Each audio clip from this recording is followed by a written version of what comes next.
céu e inferno. Vou pedir que recurvemos a cabeça em oração. Nosso Pai e nosso Deus, pedimos que o Teu Divino Espírito Santo fale a cada um de nós e nos atraia ao Salvador, pois pedimos em Seu nome. Amém. Salmo 23. E habitarei na casa do Senhor para todo e sempre. Desejo falar sobre a vida futura e a escolha que precisamos fazer agora. Mas a segunda passagem das Escrituras tem a ver com escolhas. É do Sermão do Monte e são palavras de nosso Senhor no capítulo 7 de Mateus, onde ele diz: Entrai pela porta estreita, larga é a porta e espaçoso o caminho que conduz para a perdição, e são muitos os que entram por ela. Porque estreita é a porta e apertado o caminho que conduz para a vida, e são poucos os que acertam com ela. Jesus Cristo ensinou que há duas estradas na vida. Ele ensinou que há dois senhores. Ou você é dominado pelo eu, ou é dominado por Deus. E ele disse que você não pode servir a ambos ao mesmo tempo. Ele disse que há dois destinos, céu e inferno. Pois bem, Cristo não divide os homens entre branco e preto, rico ou pobre, instruído ou inculto. Ele nos divide em duas classes: os que estão no caminho largo que conduz à destruição e os do caminho estreito que leva à vida eterna. Em que caminho está você? Sabem, não se ouve mais muita pregação sobre a vida futura. Quanto tempo faz que você ouviu um sermão sobre o céu ou o inferno? Winston Churchill disse há poucos anos atrás: o desmoronamento moral na Grã-Bretanha pode ser atribuído ao fato de que o céu e o inferno não são mais proclamados pelo país afora. Em edital publicado há pouco, uma das nossas principais revistas apelava para que se pregasse mais sobre o inferno. De algum modo temos tudo planejado como se esta vida fosse a soma total da nossa existência. A Bíblia ensina que esta vida é só uma preparação para a eternidade. Nossa vida continuará por milhões e milhões de anos, e a escolha que fazemos agora decide o tipo de vida que vamos viver no futuro. Podemos não gostar disso. Sei que esta mensagem não é popular hoje em dia, mas Jesus disse: a vida de um homem não consiste na abundância dos bens que ele possui. Jesus ensinou que não só de pão viverá o homem, mas nós estamos procurando provar que se tivermos um padrão de vida elevado e pudermos, de algum modo, alcançar uma boa aposentadoria, estamos bem. Mas a Bíblia ensina que somos mente, precisamos de instrução. Somos corpo, precisamos de remédio, do que comer e do que beber. Mas também somos espírito, e o espírito do homem vai viver eternamente. O seu eu real que vive dentro do seu corpo está destinado à eternidade. Deus colocou a eternidade em seu coração, dizia o rei Salomão, há muitos séculos passados. Jesus disse: há uma estrada larga na vida e há a estrada que conduz à perdição. Muitos de vocês estão nessa estrada esta noite. Os extremos da humanidade lá estão: o glutão sexual, o traficante de narcóticos, o assassino, o raptor, o assaltante, mas muita gente de igreja também. Logo adiante, no Sermão do Monte, havia pessoas que falavam que iam para o céu. E quando chegaram lá, Jesus lhes disse: nunca vos conheci. Mas, Senhor, eu expulsei demônios em teu nome. Senhor, eu era um evangelista. Senhor, eu era isto, eu era aquilo. Jesus irá dizer: eu nem sequer conheço vocês. Este caminho largo que conduz à perdição é um caminho enganoso. Há caminho que ao homem parece direito, mas ao cabo dá em caminhos de morte. Parece correto viver para si. Parece correto viver uma vida egoísta e arrancar da vida o que se pode, para os seus prazeres, para o seu apetite. Mas o fim é a morte, diz a Bíblia. Precisamos gastar um pouco mais de tempo pensando no futuro e no que Ele tem reservado para nós. Jesus disse ainda: Não só é este um caminho enganoso, mas ele conduz ao inferno. Sei que você não ouve muita pregação sobre ele, mas todo mundo usa a palavra inferno. Vemo-la usada na televisão e no cinema. Muitos filmes importantes usam a palavra inferno. Ouço a palavra inferno usada constantemente, nos elevadores, nos aviões e por onde quer que eu viaje, em hotéis. Não ouço nunca a palavra céu, porque o sujeito não diz vá para o céu. Nunca se ouviu isso. Perguntei a um psiquiatra amigo meu sobre isso há algum tempo, e a resposta foi interessante. Disse ele: algo bem no profundo do nosso subconsciente nos faz ter medo do que possamos ir para o inferno. Por isso usamos essa palavra com tanta frequência. A Bíblia tem muito a dizer sobre ele. Jesus tinha muito a dizer sobre o assunto. Na verdade, ele falou mais sobre o inferno do que qualquer outra pessoa. E ele disse que o inferno não foi preparado para o homem. Não era o propósito de Deus que o homem jamais fosse para o inferno. O inferno foi preparado para o diabo e os seus anjos. Mas o homem se rebelou contra Deus e seguiu ao diabo. E a existência do inferno indica que o homem tem liberdade de escolha. Você pode escolher o caminho largo ou o caminho estreito. No fim do caminho largo há um lugar ou uma condição que Jesus descreveu como inferno. No fim do caminho estreito há um lugar ou uma condição que Jesus descreveu como céu.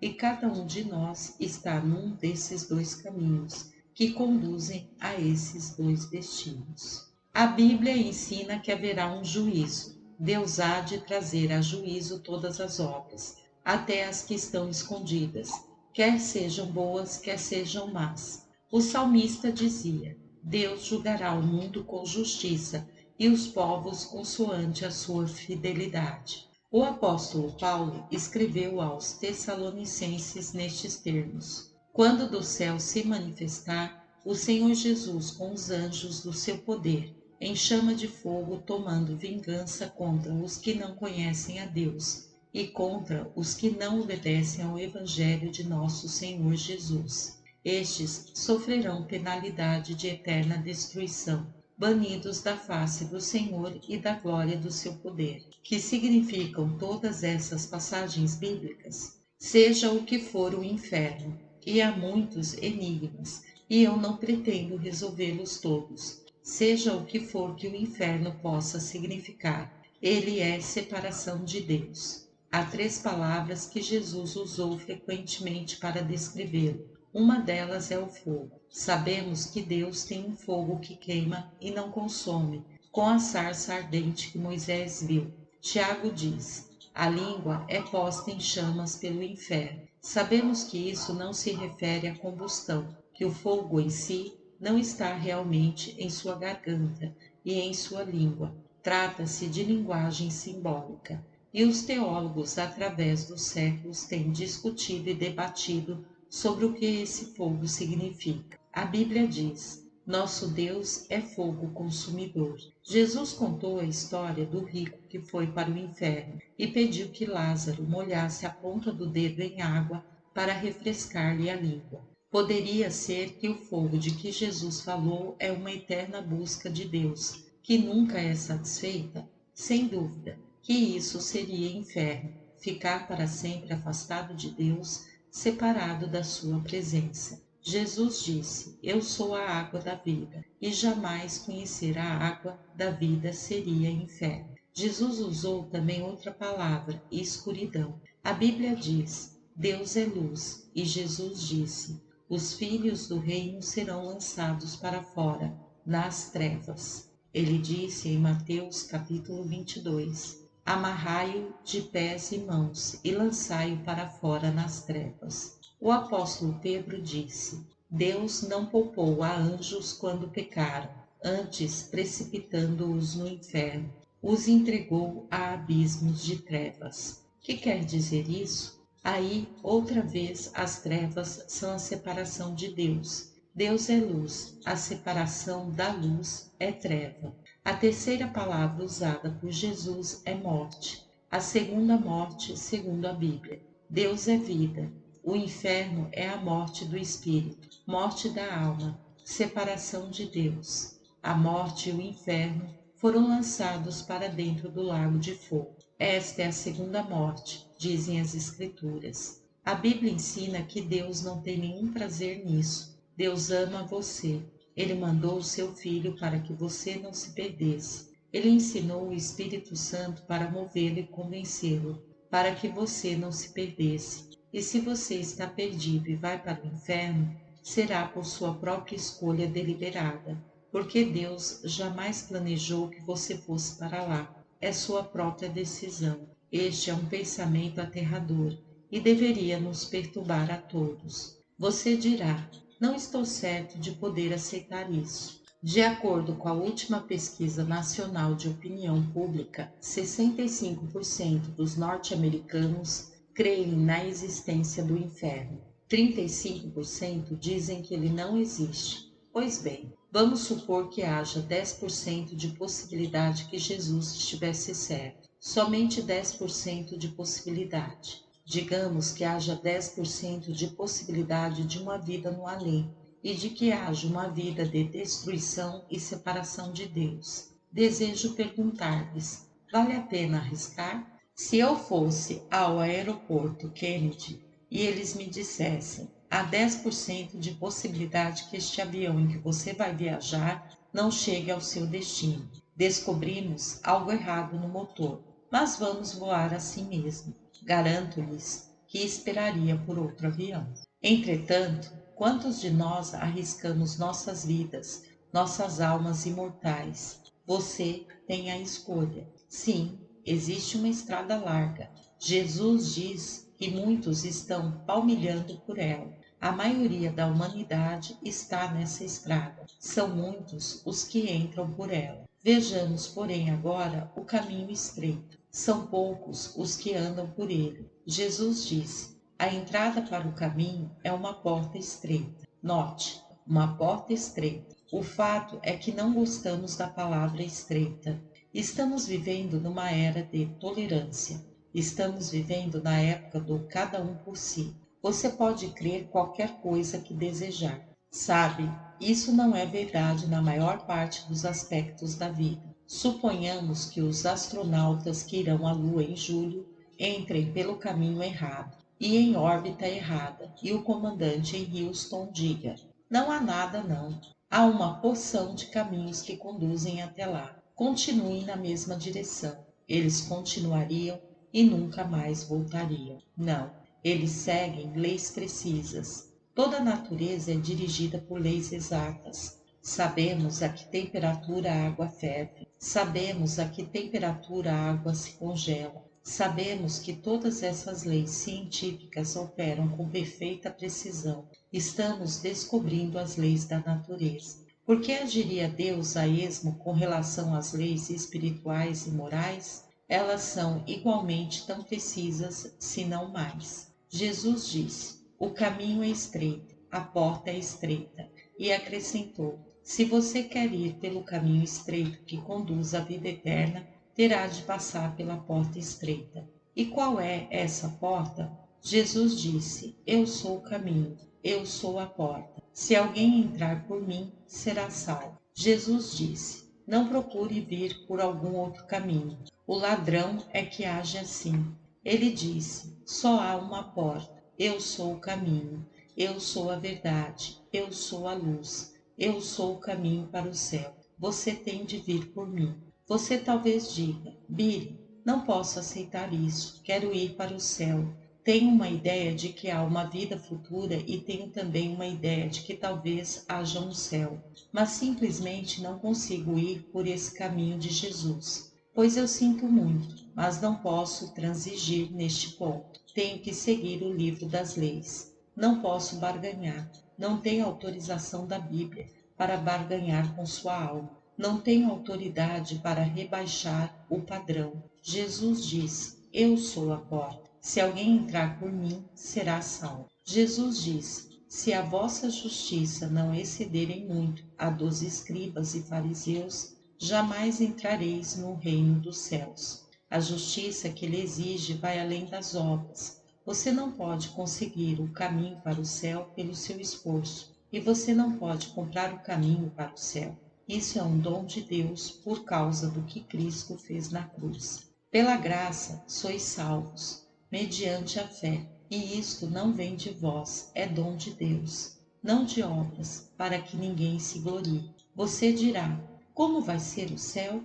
Bem, há algumas coisas que nós sabemos, mas há mistérios que só Deus conhece. Há mistério em relação ao inferno e há mistério em relação ao céu. Pessoalmente, creio que a Bíblia ensina que o céu é literalmente um lugar. Você perguntará: você acha que fica em uma das estrelas ou que fica num dos planetas? Ou onde você acha que fica? Não sei. A Bíblia não nos diz. Não posso nem mesmo fazer suposições. O que sei é que os cientistas nos informam da existência de 100 bilhões de estrelas em nossa galáxia. As distâncias siderais são medidas em anos-luz, sendo a velocidade da luz 300 mil quilômetros por segundo, 18 milhões de quilômetros por minuto. O Sol está a somente 8 minutos-luz de nós. Um ano-luz é 10 trilhões de quilômetros. Nossa galáxia, somente a nossa galáxia,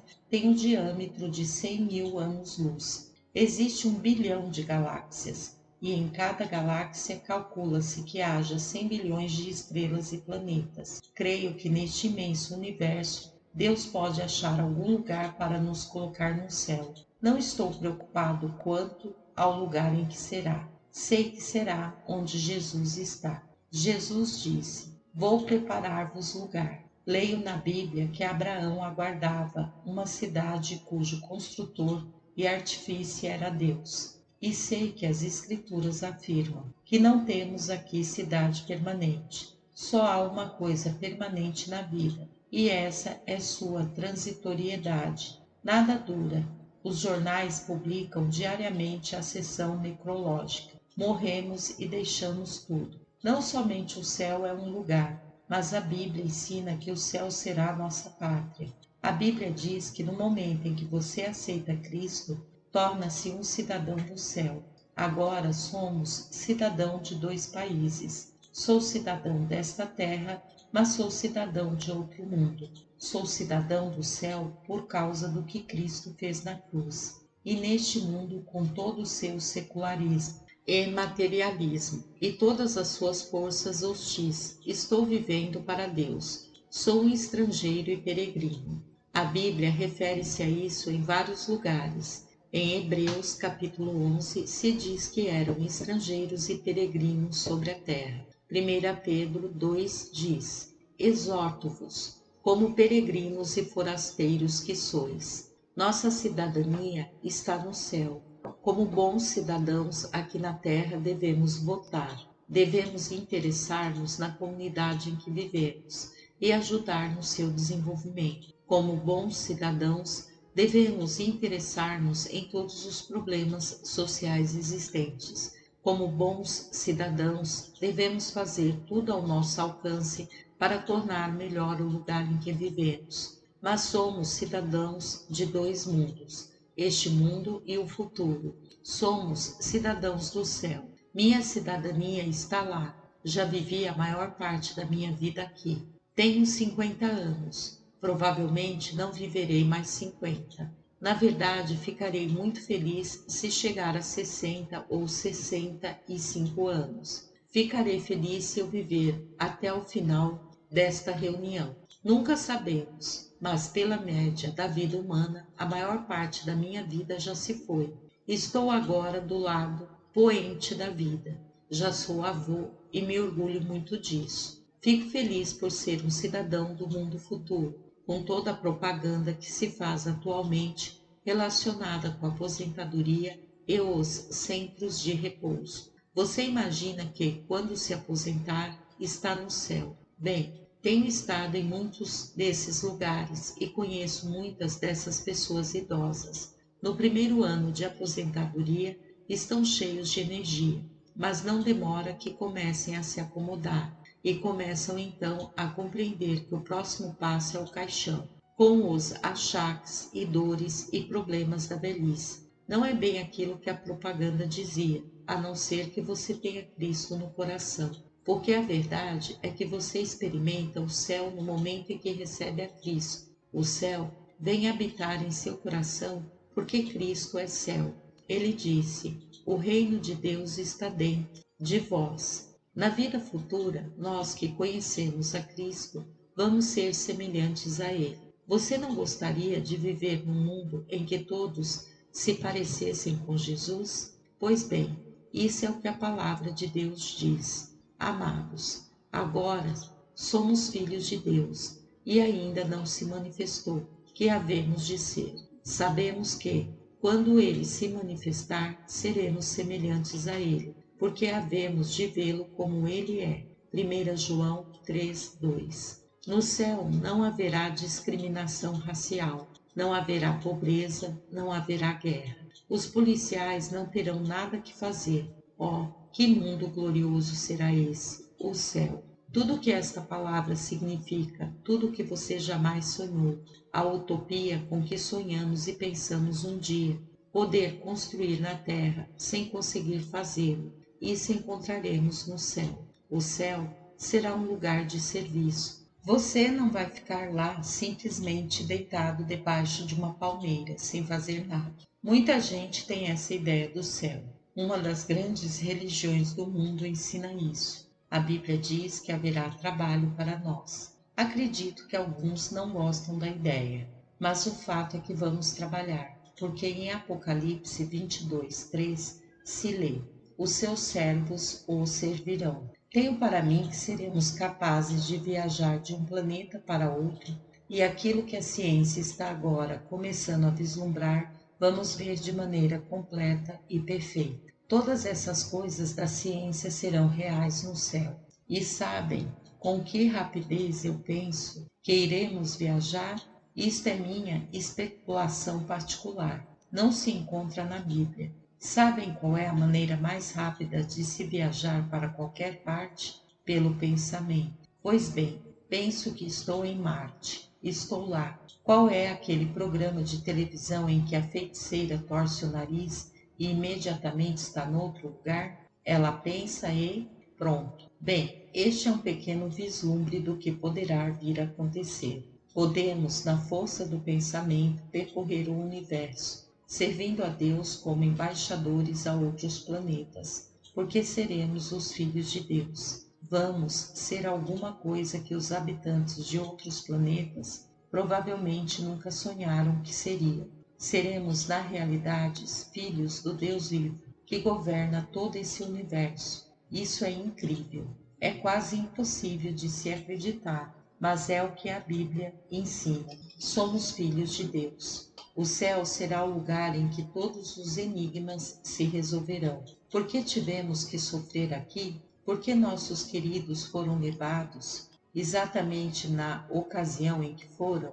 Vamos compreender algo da enormidade do pecado. Vamos entender o problema do mal. Vamos saber tudo a respeito do diabo e por que Deus permitiu que ele existisse por tanto tempo. Vamos compreender algo do preço que Cristo pagou na cruz, que não podemos agora.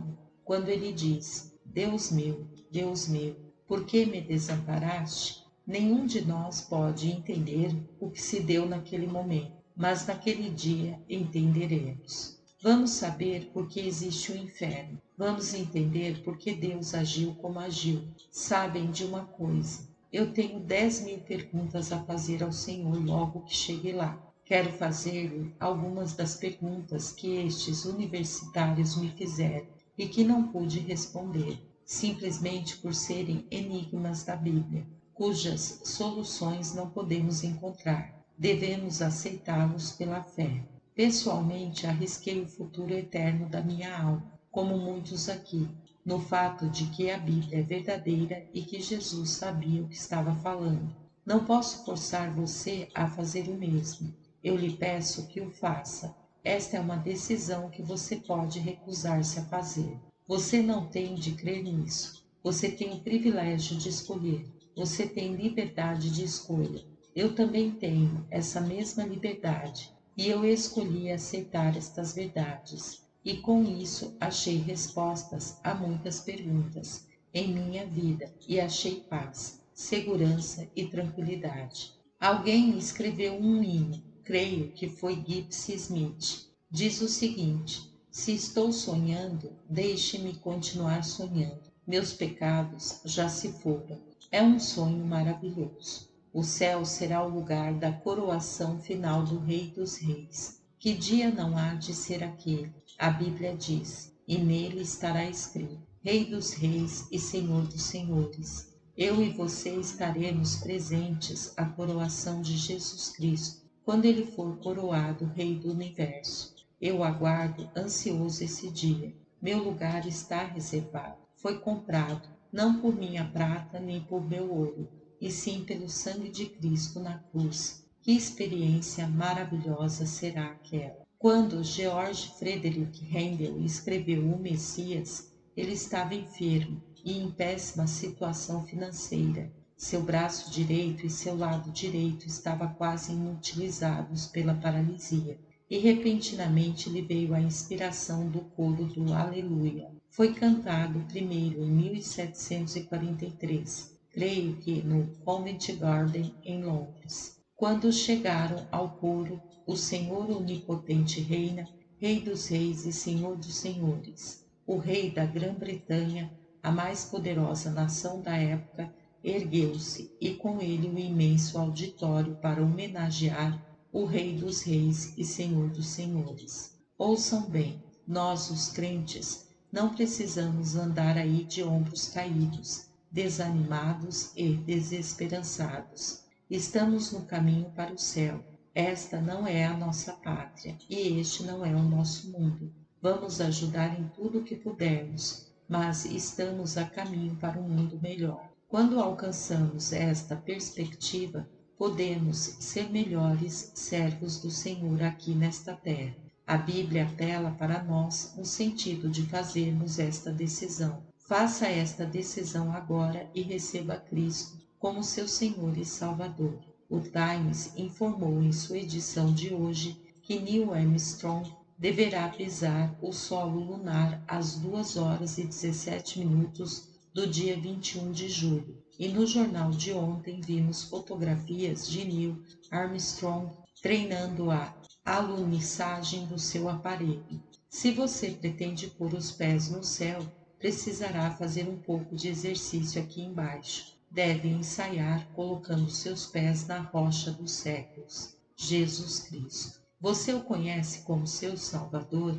Seu pecado está perdoado? Hoje houve eleições aqui na cidade e estou me lembrando de uma história a respeito do prefeito Laguardia, no tempo em que ele era juiz. Foi durante a depressão econômica e um homem havia roubado um pão para alimentar a família. Laguardia teve de multá-lo em $50. Em seguida, voltou-se para os presentes no tribunal e disse: este tribunal não só pratica a justiça, mas também a misericórdia. Por isso, disse ele, vou multar cada um dos presentes aqui em $1 por permitirem que existam condições tais que levem um homem a roubar para sustentar a família. Mandou recolher o dinheiro, deu-o ao homem e lhe disse: pague sua multa e agora vá, e não peque mais. Foi exatamente isso que Cristo fez. Ele pagou a multa por nós. Ele suportou por nós o inferno e o juízo